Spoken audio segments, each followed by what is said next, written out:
દક્ષિણ ગુજરાતની અંદર વરસાદે તબાહી મચાવી છે। જળબંબાકાર જેવી સ્થિતિ છે। તેની વચ્ચે હવે જગદીશ વિશ્વકર્મા પણ એક્શન મોડમાં આવ્યા છે। હાલમાં તંત્ર સાથે ભાજપના કાર્યકર્તાઓ પણ મદદમાં જોડાઈ જાય। વલસાડ અને નવસારીની અંદર જે વરસાદ પડ્યો કે જેના કારણે જનજીવન ખોરવાઈ ચૂક્યું હતું। ગુજરાત પ્રદેશ ભાજપના અધ્યક્ષ જગદીશ વિશ્વકર્મા દ્વારા સુરત સહિત દક્ષિણ ગુજરાતમાં જે સર્જાયેલી અતિભારે વરસાદની પરિસ્થિતિ છે તે અંગે સ્થાનિક આગેવાનો સાથે વાતચીત કરી। જગદીશ વિશ્વકર્માએ અસરગ્રસ્ત વિસ્તારોમાં જનજીવન ઝડપથી સામાન્ય બને તે માટે વહીવટી તંત્ર દ્વારા સતત વાતચીત કરવામાં આવી રહી છે અને કામગીરીની અંદર ભાજપના કાર્યકર્તાઓ અને નેતાઓને જોડાવા માટેની સૂચનાઓ આપવામાં આવી છે। એટલે કે હવે તંત્રની સાથે સાથે સંગઠન પણ સાથે રહીને કામગીરી કરશે।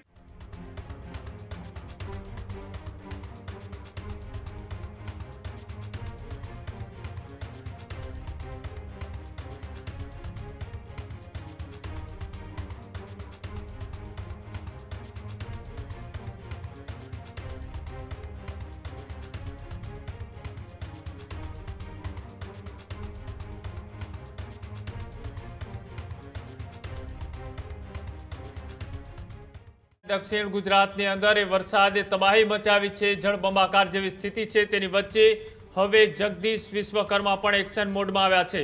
જે હા, ભારતીય જનતા પાર્ટીના પ્રદેશ પ્રમુખ જગદીશ વિશ્વકર્મા કે જેઓએ સુરત સહિત દક્ષિણ ગુજરાત વિશે ભાળ મેળવી છે અને સાથે દક્ષિણ ગુજરાતના સ્થાનિક આગેવાનો સાથે જગદીશ વિશ્વકર્માએ વાતચીત કરી અને ભાજપના કાર્યકરો જનજીવન સામાન્ય કરવામાં મદદરૂપ થાય તેવી વાત પણ જગદીશ વિશ્વકર્માએ કરી। સ્થાનિક સંગઠનોને પણ મદદ માટે સતત કામગીરી કરવાના નિર્દેશ છે તે આપવામાં આવ્યા છે। જરૂરિયાતમંદ લોકો સુધી ત્વરિત મદદ પહોંચાડવામાં આવે તેવી દિશાની અંદર કામગીરી કરવાના પણ આદેશ છે તે આપવામાં આવ્યા। હાલમાં તંત્ર સાથે ભાજપના કાર્યકર્તાઓ પણ મદદમાં જોડાઈ જાય તેવી વાત ભારતીય જનતા પાર્ટીના પ્રદેશ પ્રમુખ જગદીશ વિશ્વકર્માએ દક્ષિણ ગુજરાત અને સુરતના કાર્યકર્તાઓને હાકલ કરી છે।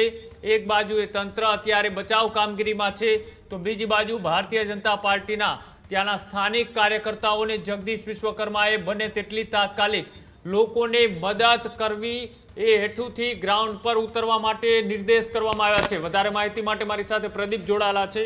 પ્રદીપ, જે રીતના ગુજરાતના દક્ષિણ ગુજરાતનો ખાસ કરીને જે વિસ્તાર છે તે ખૂબ પ્રભાવિત થયો છે।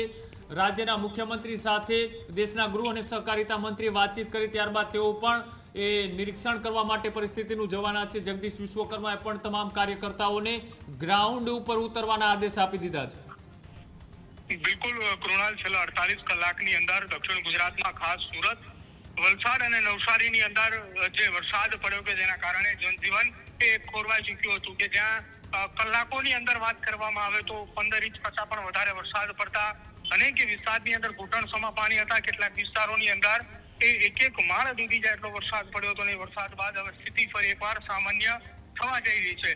જે વરસાદી પાણી ભરાયા હતા તેના નિકાલ માટેની વ્યવસ્થાઓ ચાલી રહી છે। કેટલાક વિસ્તારની અંદર લોકો હજી ફસાયેલા છે, તેનું રેસ્ક્યુ કામગીરી એનડીઆરએફની ટીમ ની સાથે સ્થાનિક પોલીસ કરી રહી છે। તંત્ર અત્યારે હાલ તમામ વિસ્તારોની અંદર જે અસરગ્રસ્ત છે તેમાં કામગીરીની અંદર વ્યસ્ત છે અને તેની વચ્ચે કેન્દ્રીય ગૃહ અને સહકારિતા મંત્રી અમિત શાહે રાજ્યના મુખ્યમંત્રી સાથે વાતચીત પણ કરી કે ગુજરાતની અંદર જેટલી બને તેટલી જલ્દીથી તમામ લોકોને રાહત અને બચાવ કામગીરીની અંદર સહયોગ કેન્દ્ર સરકારે આપવાની વાત કરી। ત્યારે હવે મુખ્યમંત્રી આવતીકાલે સુરતની મુલાકાતે જવાના છે અને તેની સાથે સાથે ગુજરાત પ્રદેશ ભાજપના અધ્યક્ષ જગદીશ વિશ્વકર્મા દ્વારા સુરત સહિત દક્ષિણ ગુજરાતમાં જે સર્જાયેલી અતિભારે વરસાદની પરિસ્થિતિ છે તે અંગે સ્થાનિક આગેવાનો સાથે વાતચીત કરી। ચૂંટાયેલા જે ધારાસભ્યો છે, ત્યાંના સ્થાનિક દક્ષિણ ગુજરાતના જે મંત્રીઓ છે તેમની સાથે વાતચીત કરી જાણકારી મેળવી છે। જગદીશ વિશ્વકર્માએ અસરગ્રસ્ત વિસ્તારોમાં જનજીવન ઝડપથી સામાન્ય બને તે માટે વહીવટી તંત્ર દ્વારા સતત વાતચીત કરવામાં આવી રહી છે અને કામગીરીની અંદર ભાજપના કાર્યકર્તાઓ અને નેતાઓને જોડાવા માટેની સૂચનાઓ આપવામાં આવી છે। ભારતીય જનતા પાર્ટીના તમામ કાર્યકર્તાઓ જે છે તેમને અસરગ્રસ્ત વિસ્તારોની અંદર જરૂરિયાત પૂરતી સહાય અને સાથે જ રાહત કાર્યની અંદર સક્રિય રીતે જોડાવા માટેની વાત જે છે તે કરવામાં આવી છે। એટલે કે હવે તંત્રની સાથે સાથે સંગઠન પણ સાથે રહીને કામગીરી કરશે।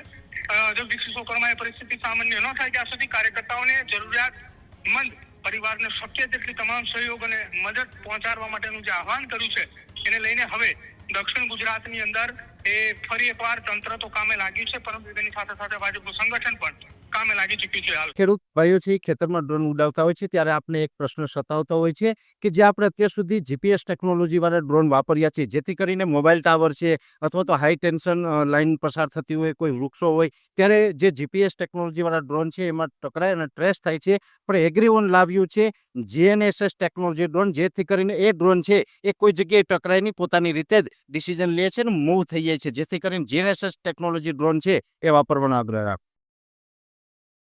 અત્યારે જ ન્યૂઝરૂમ ગુજરાતની યુટ્યુબ ચેનલને સબસ્ક્રાઇબ કરો અને ઇન્સ્ટાગ્રામ અને ફેસબુક પર ફોલો કરો. અપડેટ રહો, સત્યની સાથે રહો.